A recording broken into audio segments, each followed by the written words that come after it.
Planning a program, in my opinion, there are 6 steps to that. I want to look at these steps in more detail. Step 1, determine the participant needs. Step 2, define the purpose. Step 3, state the goals. Step 4, plan program content. Step 5, plan methods of facilitation. And step 6, conduct evaluations. Okay. Step 1, determine participant needs. Who is the program designed for? What is their age, gender, prior experience and attitudes? And what is their fitness or functional level? Anyone can teach a class that doesn't require modification. The instructor who sees a participant as a person who is more important than the activity is a real teacher. Individualizing an exercise program for a person with special needs or requirements is extremely challenging, even for the most seasoned professional. But older people's attitude to exercising is important also. A lot of them have had bad experiences in the past, and they view exercise in a very negative way, and believe that they'll be hurt by doing the exercises. It is very important to find out what their fitness level is, what their activity level is, and we will discuss this all further. Step 2, defining the purpose. What, in general terms, is the purpose of the program? What impact do you hope it will have? Defining the purpose for an exercise program sets out general intentions. Example, to provide a progressive muscle strengthening program twice a week for ambulatory older adults.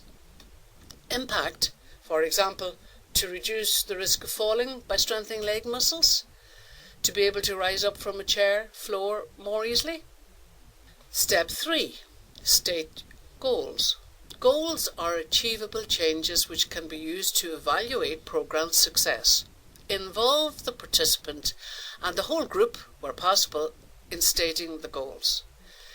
Example of a statement of goals: to provide instruction on resistant bands so that they can be used safely at home, say, or to tone up and lose inches in 6 weeks. Involving the participant increases compliance and gives a sense of purpose to the class. Step 4, plan the course content. Follow the principles of training to include progression and intensity. Include elements of health-related components that we discussed, and the structure of the class is important as well. It should be a warm-up, a warm-down, etc. Based on the preceding steps in program design, make sure that you have planned for progressing the activity throughout the course, and procedures are in place for monitoring intensity. Have as many elements of health-related components as possible in the session. This can be achieved even if the session is chair-bound. The format of the class is important also. Try and include some element of social interaction, even if that is a cup of tea at the end and a chat later. In the next session, we will be talking a little bit more about the social well-being. Step 5, plan methods of facilitation. Take time to pre-plan your approach. Take into account different learning styles and use effective feedback techniques. So take time to pre-plan your approach. Long before you ever step into that exercise class, take the time out to think about how you're going to approach the session. This includes using different methods of communication, taking into account that there will be people in your class who have some disabilities. So make sure to get genuine feedback as to how the class is going. That way you will ensure success both for you and for the participant. Step 6, conduct evaluations. Review and improve the program if necessary. Use goals set earlier to determine the relative success of the program. Include participants' emerging needs in renewed program design. Keep renewing and improving if necessary. Don't be afraid to change something that is not working. Older adults are very loyal customers and they won't be running to the next best thing or the new kid on the block. In fact, they're the complete opposite of this. They love to stick with something till they get it right. Again, do keep in mind that their needs change, and therefore you as an instructor need to keep checking and renewing your goals to ensure their success. Another question coming up. There are a number of ways to determine the needs of a group of older people. Can you name 3 feasible methods? How did you do? Did you say a physical activity readiness questionnaire or a PowerQ? Did you do an activity level check? Right, finding out their previous history? Did you say functional fitness tests relative to older people? We will go in a little bit more detail now regarding these tests. So we're looking at screening. A PowerQ revised actually, so you might see it as a PowerQR. That is a physical activity readiness questionnaire. And this type of questionnaire is the most commonly used form for getting information from your participant. There are many to choose from, the ASCM, ACE, Canadian Air Force, etc. The most important thing to remember is whichever form you use, it must ask specific questions concerning older people's conditions.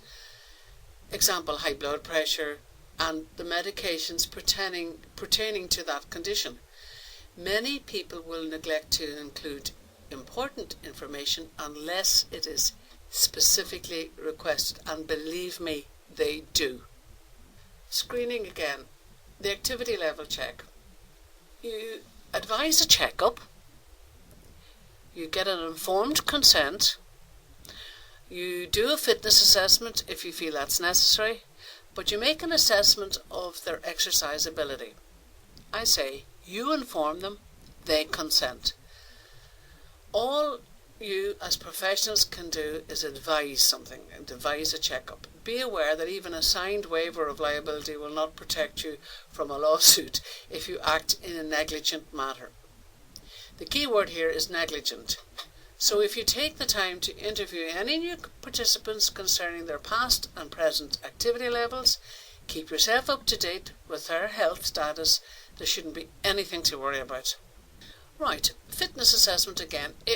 Conduct a fitness check to plan, implement and evaluate an exercise program that meets the unique needs of participants. It is important to find out the fitness level or the exercise ability of the participants in order to plan your program. Now this can be done by using recognised fitness tests, but there is a difficulty in choosing any test to assess functional ability in older adults because of their wide-ranging physical differences. For instance, take a triceps skin fold test. Most older adults will have lost muscle tone in that particular area, hence that awful term, bingo wings. Now this happened in a particular case of a friend of mine who was ill and had lost a lot of muscle tone and weight, and was told that she was clinically obese because the calipers had picked up the floppy skin under her arms. So be aware that the fitness tests that you would get in your health service are not in your gym and health club, not specific to older people. Now, fitness tests should include tests that incorporate all the components of health-related fitness, and they should be functional fitness tests. That's the key to any test performed. And as mentioned before, previous knowledge is assumed with this course, and building on this knowledge is essential to ensure safe and effective exercise prescription for an older person. Whatever tests you do, they should equate with the needs and ability of that person. We'll look at some of these tests that should be or could be incorporated in your pre-session checks, but above all, they must be appropriate. Now, the example of a few fitness tests that would be appropriate for assessment for functional ability for the older adult. The timed up and go one, that's very good. A self-paced walking test, grip strength, a 2-minute walk, or a unipedal stance, that's standing on one foot. There are many tests that you could perform to get the information you need, but, and it is a big but, be very careful of doing just any old test that happens to be on the sheet, as I said before, of the fitness test that might be at the centre. More examples of tests. There's a functional balance test called the Berg Balance Scale. That is good. There's a soda pop test. I think that's becoming very popular with young people now anyway. It's a coordination test. A triceps stretch, that's a back scratch. An arm curl could give you upper body strength. And a chair sit and reach could give you lower body flexibility. The list goes on, and it will not be appropriate to do all of these tests at the same time, unless of course you're involved in research, in which case you do a more thorough selecting and testing anyway. For the purposes of implementing a program with any hope of success, it is imperative that some of these tests are carried out prior to commencing the program. So, fitness tests or assessments should include credible, evidence-based guidelines, appropriate goals, referral to appropriate medical professionals if needed, realistic timeframes, and evaluation. I call that CARE, C-A-R, actually R-E. Any test that you as a fitness professional conduct should be based on credible and approved testing protocols. Example, the PARQ revised, the ACSM Health Fitness Facility Pre-Participation Screening Questionnaire, and then implement goals and a proper time frame for achievement of these goals. Whether it is to lose fat, tone up, or just be fit for a particular occasion, it is important to be realistic. Again, this ensures success and adherence to the program. On receipt of these results of these tests, you should be able to refer the person to the appropriate medical practitioner if necessary. Always evaluate either midway in the program, but most definitely at the end. Here comes another task. I want you to list 5 ways in which fitness assessment can benefit program design for older adults.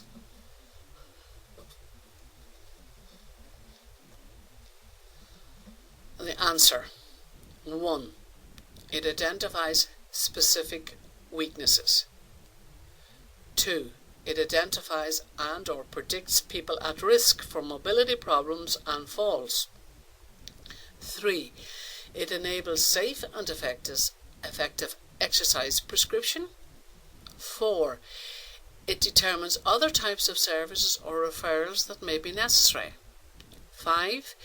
It provides meaningful feedback to participants, and it motivates, number 6, it motivates participants to set personal goals.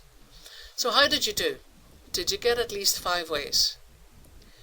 Let's go through them. Specific weaknesses, that's number 1. How will you know unless you ask the questions? Remember what I said at the start of this session, that often people will neglect to include important information unless it is specifically requested. The same thing again, number 2. You need to know to be able to make any impact on reducing the risk of disability and or falling. Mobility problems leading to disability are preventable most of the time. Number 3, a lot of age-related chronic diseases are treatable through early detection and targeted interventions. Number 4, again, knowledge is key to referral. It may be a physiotherapist or a GP, but you need to be in a position to make that call. Number 5 and 6, always try to involve the participants themselves. After all, they've most likely been around for a lot longer than you and should have a part to play in their own lifestyle choices. The FIT principle. Applying the FIT principle is a recommended and recognised protocol, and it should be, of course, altered to suit individual needs. But don't alter all of these at the same time, as this may be too much overload and is not necessary. Also, there are different needs and diseases, and they require different protocols. It would take forever to discuss every age-related condition, so it is the duty of care of every instructor or fitness professional to be informed of current exercise guidelines and be aware of the things change scenario. Let's look at the rules in general next with progression added. Before I do that, I'm going to read you out the training recommendations of FIT principles for older adults. Frequency, that could be how often an activity is performed. Intensity, how challenging it is. Time, how much time is spent at the activity. And type, what activity is performed. Okay, for cardiovascular fitness, frequency, 3 days a week on alternative days. Intensity, 50 to 60% of its maximal heart rate, and increase that to 75 gradually.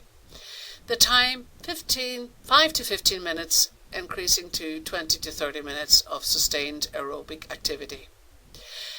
Type of that would be walking, swimming, dancing, step. We know this aerobic really. Progression, moving in some way every day will maintain functional fitness. Let's look at the component muscular strength. Frequency, 2 or 3 days a week. Intensity, at 8 to 12 reps, I think, up to about 3 sets. Time, not time dependent. Type, against some form of resistance, weights, resistance bands, machines, something, their own body maybe. Progression, increase in small increments when 12 reps in the first set are reached. As I said, this is just a general overview of the protocols. You may need to increase or decrease these suggestions as you see fit as the need arises.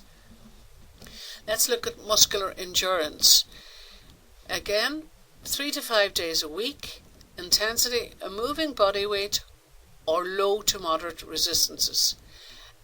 Time, specific to smaller muscle mass, may be continuous or accumulated.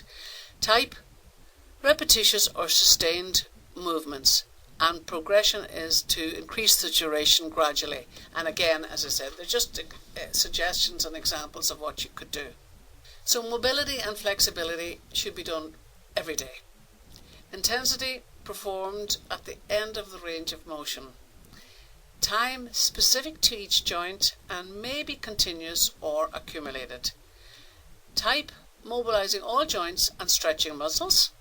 Progression, regular performance of exercises should show gradual improvement, and the important thing to remember when you are prescribing exercise is to include all the components as much as possible. So, balance and coordination then. Frequency, every day. Intensity, not applicable. Time, few minutes every day. Type, random movement, varieties of arm and leg combinations. Tai Chi, any exercise which involve weight transference.